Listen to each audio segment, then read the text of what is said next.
Hey guys, Manaki Senpai here.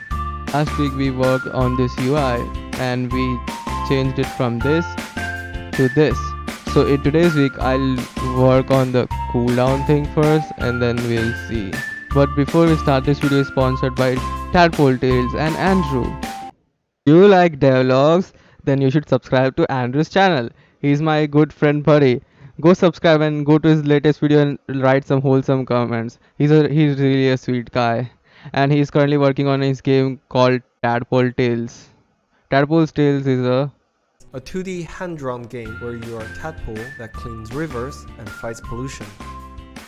I told him to name his game Pantheon of the Pond, where tadpoles fight into an epic battle to become the greatest tadpole in the pond.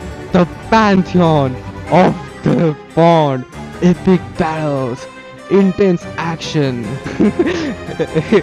But no, Andrew choose to clean the pollution apparently.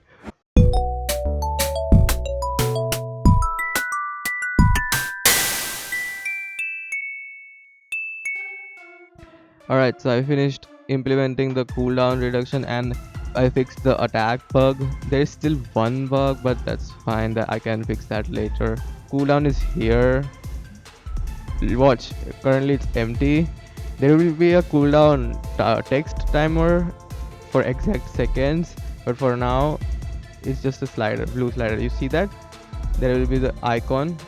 So if I spam A, nothing happens until the cooldown is off cooldown. Kinda neat, right?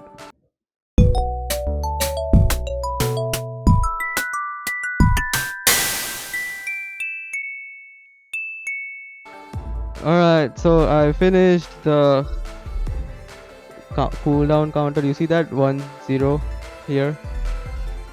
Here.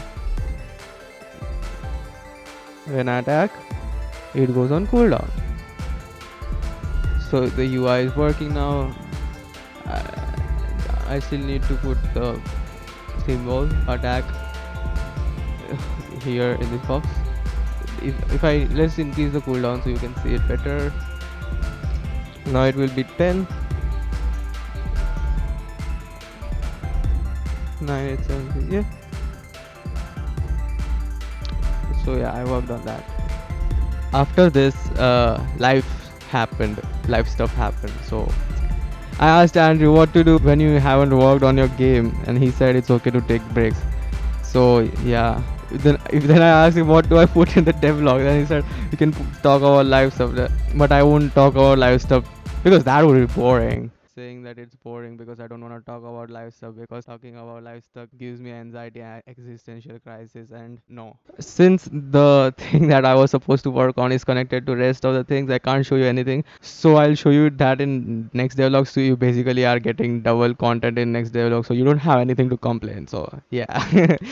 Alright, so if you're wondering how I'm doing now, I'm doing better. I'm filled with determination and I'm ready to work.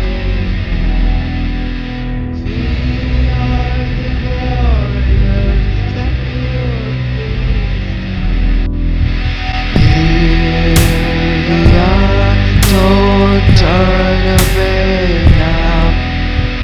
We are the warriors that build this town from dust.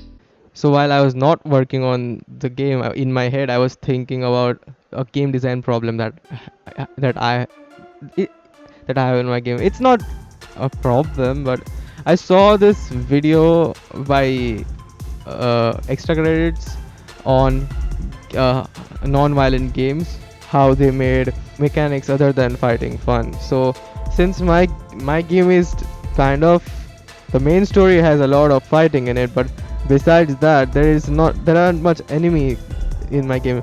Like for example, if you take Hyper Light Drifter or Hollow Knight, you can see all there are in every level there are these enemies you can just kill. But in my game there are real people in other regions. So if you in story, if you are like fighting with, let's say, region A, you are involved with region A but not with region B. So people in region B will be passive. That will be a good for change of pace. But thing is, players might choose to be passive with 90% of the region. So just for the 10% they'll experience combat. So what I want to do is having the passive dialogues fun and have more interesting mechanics other than combat.